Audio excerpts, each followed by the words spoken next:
Nous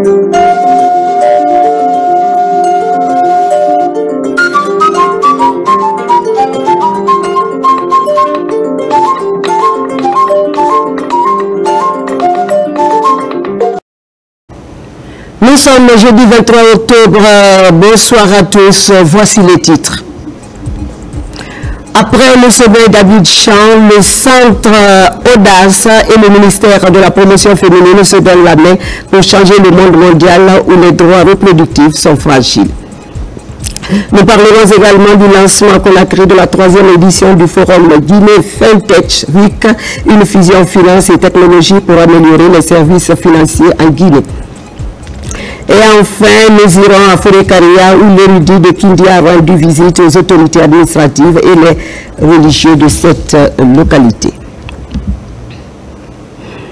Bonsoir à tous et bienvenue après le sommet d'Abidjan 2022, le dialogue des jeunes au Bénin en 2023, le centre Audace et le ministère de la promotion féminine unissent leurs efforts.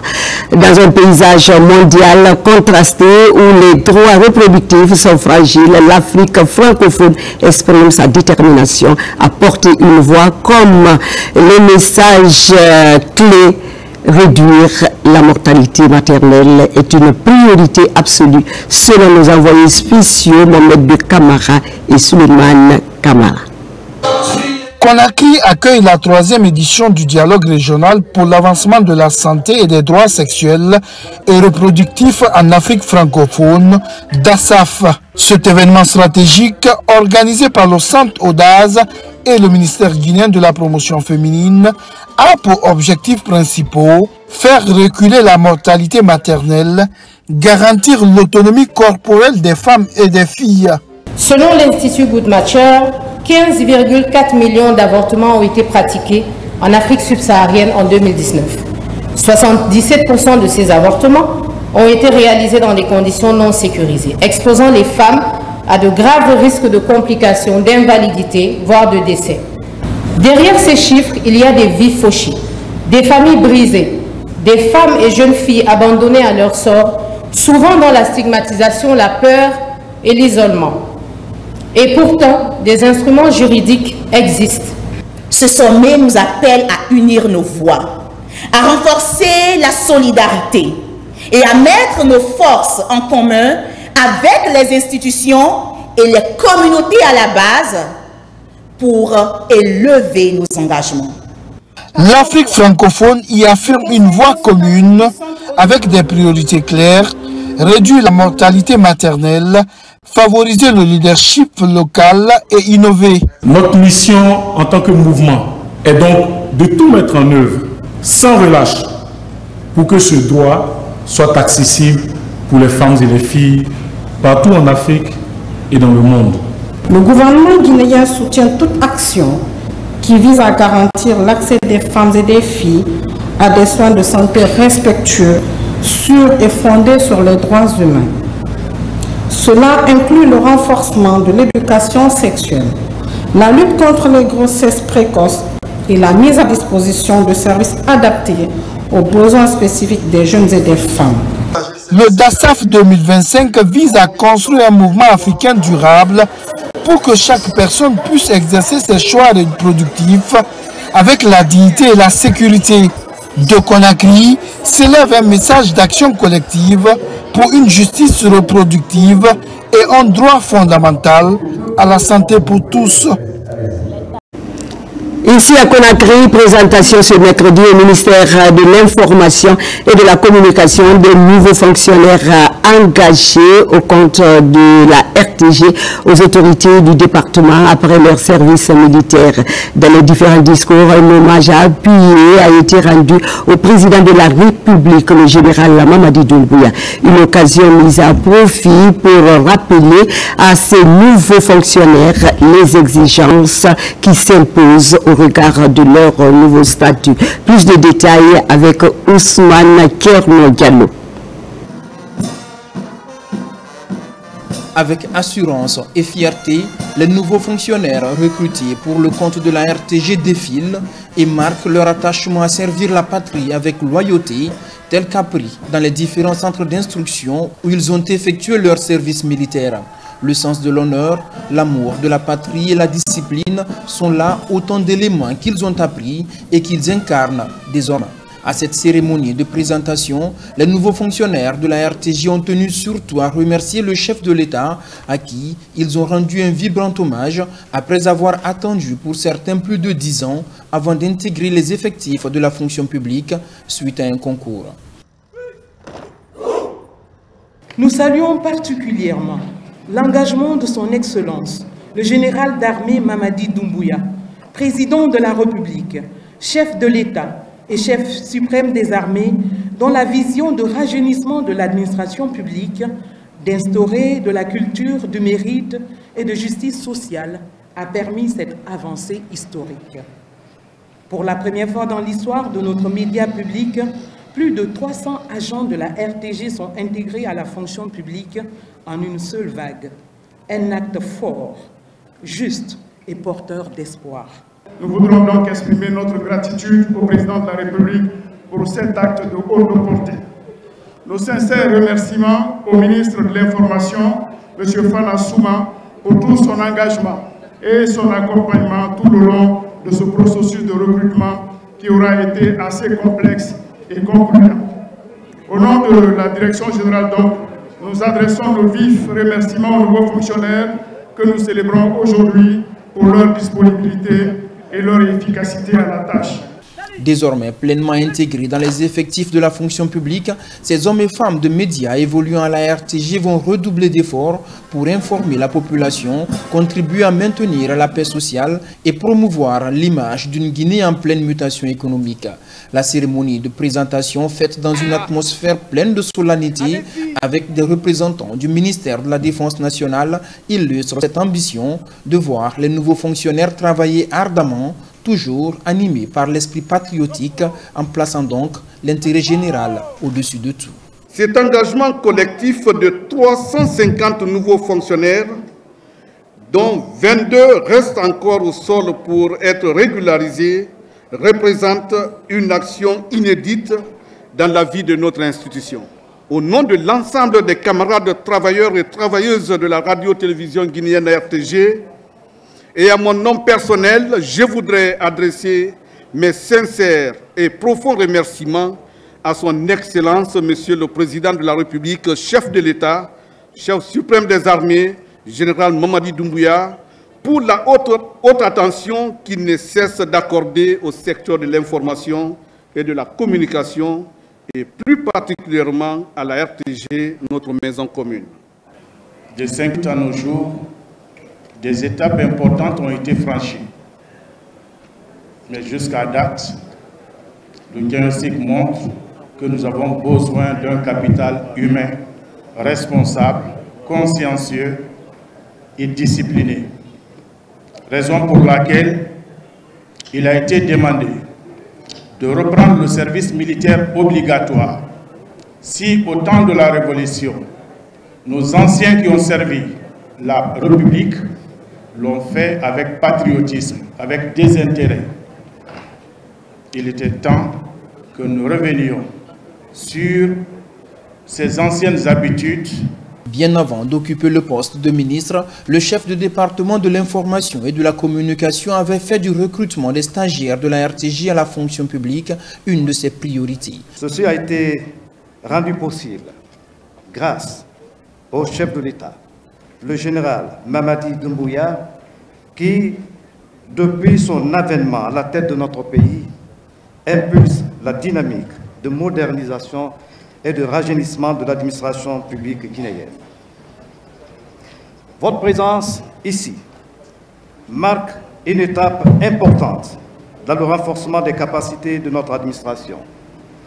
Et je tiens à saluer votre engagement à servir notre nation avec dévouement, rigueur et professionnalisme. Je profite de cette occasion solennelle pour vous inviter, chers amis et compagnons de toujours, vous mettre au service de notre nation, à respecter les vertus, le code de bonne conduite de notre administration. Au-delà de votre engagement, le président de la République le général Mamadi Doumbouya, avec l'appui de tout le gouvernement, vient d'acheter et d'équiper un quart de reportage moderne, des tables de montage, des caméras, des émetteurs et de drones. C'est pour vous. Ces équipements permettront de faire toutes sortes de directs, je dis bien, toutes sortes d'événements politiques, sportifs, etc., etc. Il y a aussi la réhabilitation du site de Kakolima. La couverture en radio et en télévision s'est nettement améliorée aujourd'hui. À date, nous sommes à 39 radios rurales équipées et modernisées dans le pays. Une cérémonie de présentation mémorable, marquée également par la remise de satisfaits à différents acteurs qui ont contribué pour l'aboutissement du recrutement des stagiaires de la RTJ.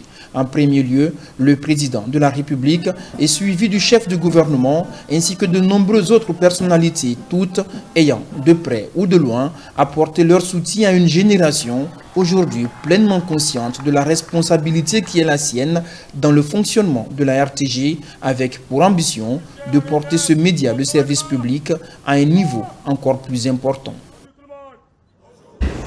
Qui est en hors de la Guinée, en France, à Grenoble précisément, tenu d'une conférence de presse sur la diplomatie économique de la Guinée. C'est une initiative de la structure COPA Eventé, composée de Guinéens de la diaspora. Il a été question de faire la lumière sur les opportunités que la Guinée offre aux investisseurs du monde entier. On regarde ce reportage de Seko Fernand Kourouma et de Alia John Kita.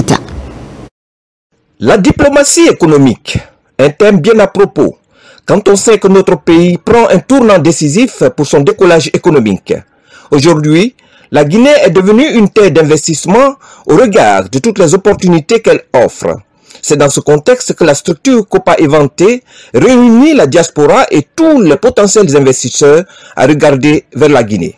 Toutes les questions autour de la diplomatie économique et du développement. Et moi, en tant que maire, je suis venue témoigner de ce que peuvent porter les communes, les différentes communes françaises en termes de solidarité internationale et notamment de coopération décentralisée.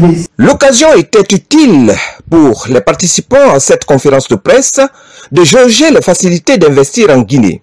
Avec le méga-projet Simandou 2040. Aujourd'hui, chaque pays se recroqueville et tire la couverture vers ça parce que c'est un nationalisme qui est en train de se mettre en place.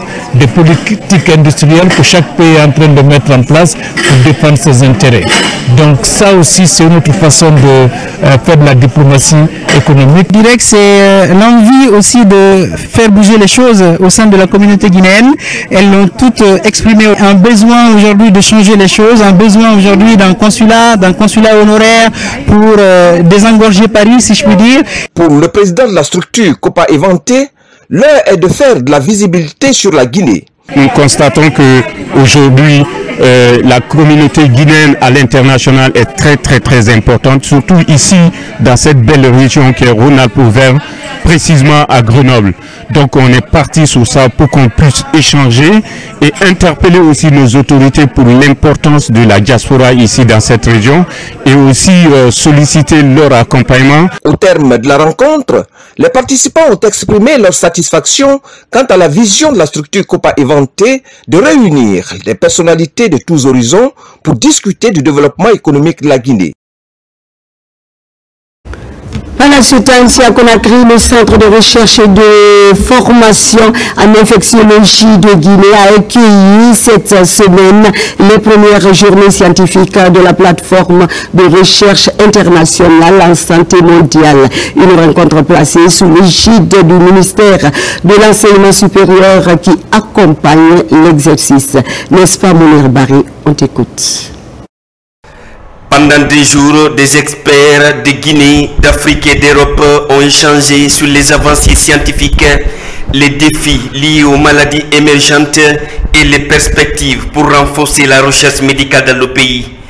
Les travaux ont porté sur des thématiques clés: lutte contre les maladies infectieuses, amélioration du système de santé, innovation en santé publique ou encore contribution de la recherche au développement durable. L'objectif de ces journées scientifiques, c'est regrouper les chercheurs du niveau international, comme vous avez constaté, qui travaillent sur les maladies infectieuses émergentes et réémergentes, notamment les fièvres hémorragiques virales, les arboviroses, le monkeypox, mais aussi sur quelques maladies qui sont endémiques et qui sont prioritaires dans notre pays, notamment le VIH et la tuberculose. La science sauve des vies. On l'a prouvé pendant Ebola et la recherche guinéenne s'est illustrée pendant ce moment-là. Et je pense qu'aujourd'hui, la science nourrit la politique. Les participants ont unanimement salué la qualité des discussions et l'intérêt d'un tel cadre scientifique. Tous appellent à sa pérennisation, convaincus que la recherche peut devenir un véritable levier de développement pour la Guinée. Et les questions des connaissances, donc de la recherche scientifique, sont des questions essentielles lorsqu'on les travaille en synergie. On a la possibilité de remplir pleinement une des missions qui nous, un des piliers qu'on a, le développement du capital humain. Continuer à renforcer les compétences de nos jeunes universitaires qui vont se lancer vers la recherche. Le pater était vraiment d'un très haut niveau. Nous savons que ces journées vont aboutir sur des conclusions tout à fait probantes. Les organisateurs entendent capitaliser sur cette dynamique pour renforcer la place de la Guinée sur la scène scientifique internationale. L'Office national de formation et de perfectionnement professionnel a reçu récemment une délégation du Fonds d'appui à la formation professionnelle et à l'apprentissage du Niger. C'est dans le cadre d'une mission axée sur le thème reporting. Objectif, afficher, s'inspirer du modèle guinéen en matière de reporting. Moussa Komara, on t'écoute pour ensuite. Sont venus de Niamey les bras chargés d'ambition et d'initiative. La délégation du FAFPA du Niger en séjour de travail à Conakry sous le signe de la coopération et du transfert d'expérience dans le domaine de la formation professionnelle. Première étape, le siège de l'ONFPP où les hôtes ont été reçus par les responsables de l'institution guinéenne. En ligne de mire, comprendre le fonctionnement du modèle guinéen fondé sur une gestion participative et axée sur la performance. Nous savons que cet office-là a une grande expérience en matière du suivi des sortants, de la traçabilité des données, et c'est dans ce sens que nous avons préféré faire le choix pour arriver ici à Conakry, échanger de nos expériences et voir comment les deux parties peuvent davantage améliorer leurs prestations. Au-delà des échanges en salle, la mission nigérienne a effectué plusieurs visites de terrain dans les organismes de formation et entreprises partenaires de l'Office. L'occasion de découvrir de près les mécanismes suivis des apprenants, la relation avec les institutions ainsi que les stratégies de financement des programmes de formation. Nous avons eu la chance d'exposer les activités que nous faisons uniquement en santé, sécurité, environnement et communautaire. Ils étaient agréablement surpris de voir qu'il y a un cabinet de cette carrure en République de Guinée. Ils sont venus chercher un élément qui leur manquait. Ils en sont satisfaits. Ils ont pris plus qu'ils s'y attendaient. Puisque nous comptons nous lancer dans le processus de certification ISO, nous avons promis une visite de bons procédés, d'échange de bons procédés au Niger. Au terme de 5 jours d'intenses activités, la délégation nigérienne repart avec une feuille de route claire et des perspectives de partenariat renforcées avec l'ONFPP. Je le disais en titre, lancement ce mercredi à Conakry de la 3e édition du Forum Guinée Fintech Week. C'est une fusion finance et technologie pour améliorer les services financiers, non seulement en Guinée, mais aussi entre les différents États de la région ouest africaine. C'est un reportage de Bamba Bakari Kondé que je vous demande de suivre. L'avenir financier de l'Afrique de l'Ouest passe impérativement par une intégration numérique audacieuse et régulée. L'idée est de Guinea FinTech Week qui a lancé sa 3e édition ce matin. Sous le thème fédérateur Construire la finance numérique de demain en Afrique de l'Ouest, le forum réunit les régulateurs, des opérateurs de télécom, des startups FinTech et des représentants des banques qui vont échanger autour de l'innovation et l'inclusion financière régionale pendant 2 jours. Nous avons lancé cette initiative avec une idée simple, rassembler tous les acteurs des secteurs de la finance, de l'académie, de la technologie autour d'une vision commune. Celle d'une Guinée qui investit, celle d'une Guinée qui innove et celle d'une Guinée qui inspire.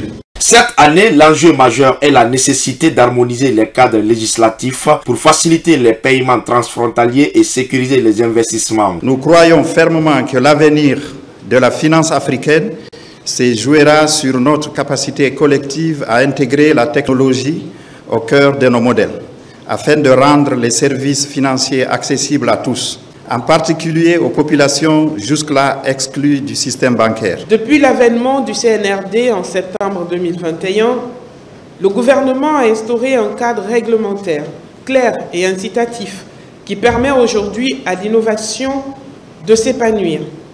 C'est dans cet environnement favorable que sont nées de nouvelles entreprises guinéennes offrant des porte-monnaies électroniques accessibles, sécurisées et adaptées à notre réalité. Les idées qui seront issues de ce forum devront se traduire par des actions concrètes sur le terrain, assurant que la technologie serve réellement le développement économique en Guinée et dans la région ouest africaine. Ce qui nous amène à parler de cette formation continue des enseignants du franco-arabe. La chaire ISESCO de l'Université Générale Lansana Conté de Sonfonia poursuit ses activités à Kindia. Plus de 80 enseignants sont outillés en franco-arabe. Le thème qualifié l'enseignement bilingue en Guinée, comme disent Yaya Silla, Marwan Kamara. On les écoute. Autour de cette table, les cadres de la direction générale de l'Observatoire guinéen des migrations et les points focaux des départements ministériels. La rencontre vise à renforcer les capacités des cadres sur la gestion des données migratoires en appui à l'élaboration des rapports périodiques relatifs à la protection des droits des migrants et leurs familles. Notre engagement est de travailler aux côtés des institutions nationales pour renforcer la collecte et la gestion des données migratoires dans une perspective des droits humains, appuyer l'élaboration de ce rapport périodique sur la mise en œuvre de la Convention sur les travailleurs migrants. C'est une activité qu'on a mise aussi à profit pour lancer officiellement le projet PROMIX. Et ce projet PROMIX est un projet qui évolue dans 9 pays d'Afrique de l'Ouest et du Centre.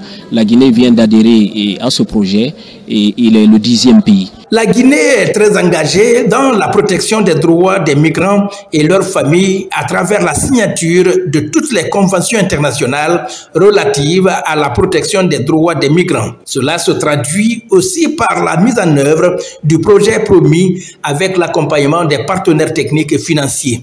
L'élaboration des rapports périodiques quinquennaux relatifs à la mise en œuvre de cette convention est une exigence à laquelle notre pays se doit de respecter avec rigueur et responsabilité.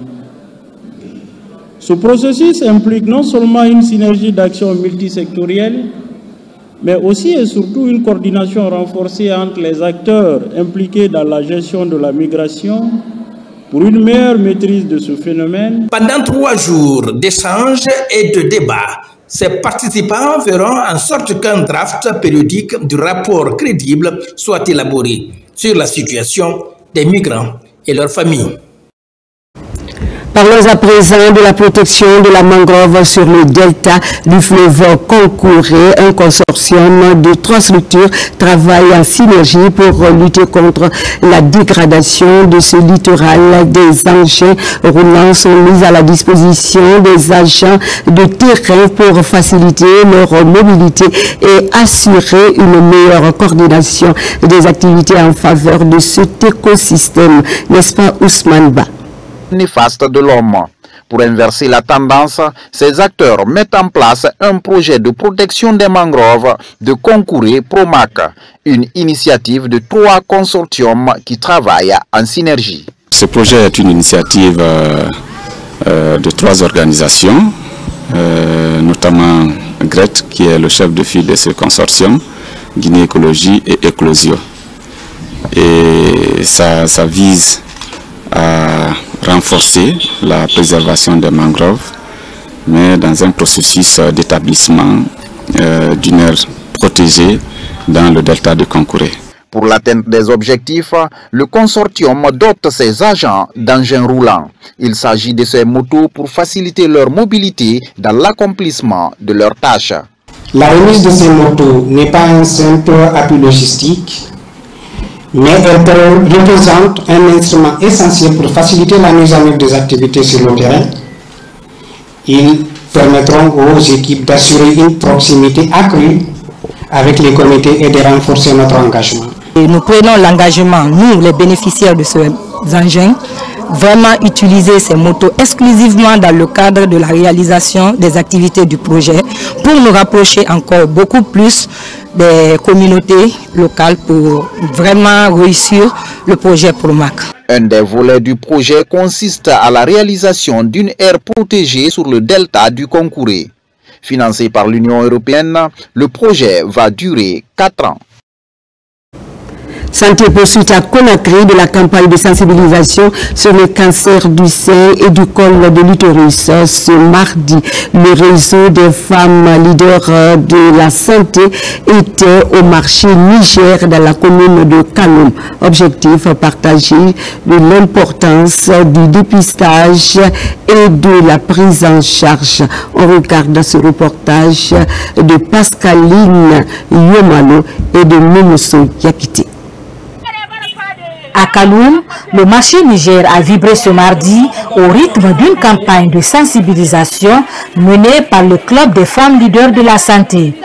Objectif, encourager les femmes au dépistage précoce du cancer du sein et du col de l'utérus et les informer sur les possibilités de prise en charge. Diminuer les statistiques de taux de cancer chez nous, donc les cancers féminins. Notre objectif est que le dépistage soit précoce et également qu'il y ait une prise en charge précoce dans la prévention, car nous voudrions une Guinée sans cancer. La représentante de la gouverneure de Conakry a salué cette initiative citoyenne qu'elle juge essentielle pour réduire l'impact de ces maladies dans le pays. Cette campagne de sensibilisation de la population est importante pour le dépistage précoce et d'offrir un accès gratuit à des examens cliniques pour les femmes à risque.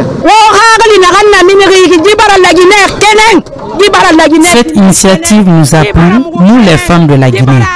Nous sommes de cœur avec vous parce que vous le faites pour notre bien. Sensible au message, l'administration du marché Niger s'engage à son tour à soutenir les prochaines campagnes et à faire de la lutte contre le cancer une priorité communautaire. L'information, c'est aussi l'érudit de Kindia qui a rendu visite récemment aux autorités administratives et religieuses de Forikaria pour la consolidation de l'islam dans cette préfecture de la région de Kindia. Elhaj Abdul Wakili Alamali Keta a offert des motos et un véhicule aux religieux. On en parle avec Ntanabi Kamara. Suivez. Après Kindia Dubreka Telimele Koya, Elhaj Abdul Wakil Almali Keita était la semaine dernière à Forikaria. L'érudit de Kindia était venu remettre également des engins roulants aux chefs religieux de Moria pour les encourager à diriger l'islam dans cette préfecture dans la paix, la foi en Dieu, le Tout-Puissant et Miséricordieux. Vraiment, nous sommes très contents. Et on le remercie, que Dieu lui bénisse. pas pour avoir la moto simple, mais de la présence de Elhadji Abdoul Wakil, qui est à la Maliketa à Forikaria. Il est rare de voir quelqu'un qui fait ce que Elhadji Abdoul Wakil Al-Malik-Keita est en train de faire pour l'islam et les responsables religieux dans notre pays. Nous le remercions sincèrement et lui resterons éternellement reconnaissants. Que Dieu le protège pour nous dans la santé. Ce sont donc plusieurs motos et un véhicule 4x4 accompagné des prix de carburant que Elhadji Abdoul Wakil Al-Malik-Keita a donné à ses chefs religieux en présence des autorités régionales de Kindia, communales et préfectorales de Forikaria. Au cours de cette cérémonie de remise des dons, des prières ont été formulées après une lecture du Saint-Coran en faveur de la paix dans notre pays. Le don qu'il a fait, c'est pour encourager les religieux de ne pas lâcher, de ne pas quémander, d'être avec Dieu. Et on leur accompagnera, Inch'Allah. Sur le chemin du retour de Forikaria, l'érudit de Kindia a fait escale à Maferenga. À la requête de la délégation spéciale par rapport à la fin des travaux de construction de la mosquée centrale de cette commune rurale, Elhadji Abdoul Wakil Al-Malik-Keita a offert 10 tonnes de ciment et une enveloppe de 50 millions en guise de contribution personnelle. À noter que Ntanabi Kamara était à Forikaria pour la cérémonie de remise de ses enchères. Et voilà qui met fin à cette édition d'information à la réalisation Yaraël Diallo et Yumano Pascaline. Merci de votre fidélité. Je vous retrouve à 17h pour d'autres infos. D'ici là, très bonne suite de programme à vous et bonsoir.